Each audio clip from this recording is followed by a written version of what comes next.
Aujourd'hui, on s'attaque à un monument, une œuvre qui a secoué le monde de la politique, et qui, même 500 ans plus tard, n'a rien perdu de sa puissance, ni de sa capacité à faire polémique. Voilà, l'idée de départ, elle est là. On nous demande de faire table rase de tout ce qu'on pense savoir. Ce livre, c'est une véritable bombe qui a explosé il y a 500 ans et qui a complètement redéfini les règles du jeu pour les leaders. Et c'est là que ça devient vraiment dérangeant. Machiavel pose une question radicale.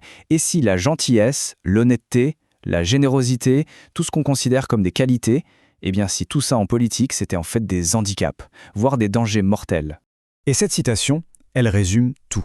C'est le cœur du réacteur de la pensée de Machiavel. Il dit en gros « arrêtez de rêver ». Un dirigeant ne doit pas gouverner en pensant à comment les gens devraient être, mais en regardant comment ils sont réellement. C'est ça le pragmatisme à l'état pur. Allez, première partie, le guide de survie du prince. Plongeons dans ce manuel. Au cœur de sa réflexion, on trouve deux forces, deux concepts clés que tout dirigeant doit maîtriser. Ces deux forces, c'est la fortuna et la vertu. Alors la fortuna, c'est facile, c'est la chance, le destin, tout ce qui est imprévisible. Un peu comme une météo capricieuse. Et la vertu, ce n'est pas la vertu morale, attention. C'est l'habilité, la compétence, la ruse du leader. Pour Machiavel, un grand prince ne subit pas la tempête, il utilise sa vertu pour la dompter autant que possible. Bien. Deuxième point. État héréditaire contre nouvelle conquête. Le point de départ pour tout prince, c'est de savoir où il met les pieds. Parce que, évidemment, tous les royaumes ne se ressemblent pas. D'un côté, on a l'état héréditaire. Là, c'est la voie royale, si on peut dire. Les gens ont l'habitude de la famille au pouvoir, il suffit de ne pas tout chambouler et ça roule. Mais de l'autre, les nouvelles conquêtes. Ah, là, c'est une autre histoire, c'est un terrain miné. Méfiance, instabilité, le nouveau prince doit tout construire, et souvent par la force. La question est donc, comment fait-on pour garder ce nouveau territoire qu'on vient de gagner ? Eh bien, Machiavel a une checklist, et, on va le voir, elle est plutôt directe, disons même impitoyable. Voilà les règles du jeu selon lui. On élimine l'ancienne famille dirigeante, radicale, on va y habiter soi-même pour montrer qui est le chef, on y installe ses propres gens, on affaiblit les voisins puissants, on protège les plus faibles et surtout, on empêche une autre grande puissance de s'installer. Pour montrer que ce n'est pas de la théorie, il prend un cas d'école, les erreurs du roi de France, Louis XII. Et regardez, c'est limpide. Louis XII a fait exactement l'inverse de ce qu'il fallait faire. Il a détruit les petits pouvoirs, renforcé un grand, laissé l'Espagne s'installer et il n'est même pas venu vivre sur place. Bref, il a coché toutes les mauvaises cases. Résultat, il a tout perdu. C'est une démonstration parfaite de sa thèse. Troisième chapitre, les dangers des épées allouées.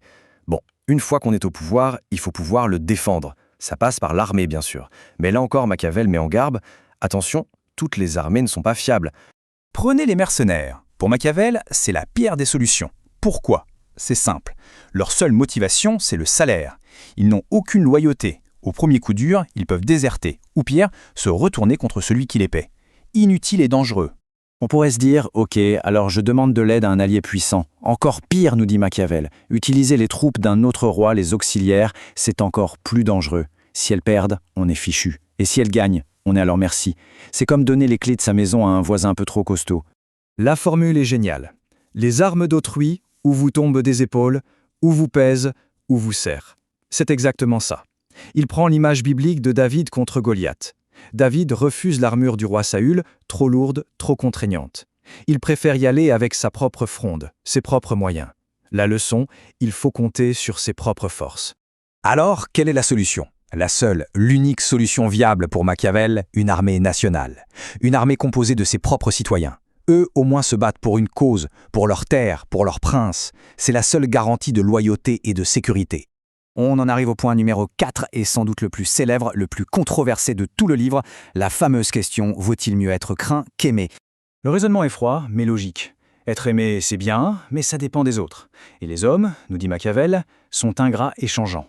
L'amour, c'est fragile. La peur, par contre, la peur, elle dépend uniquement du prince. C'est la crainte du châtiment.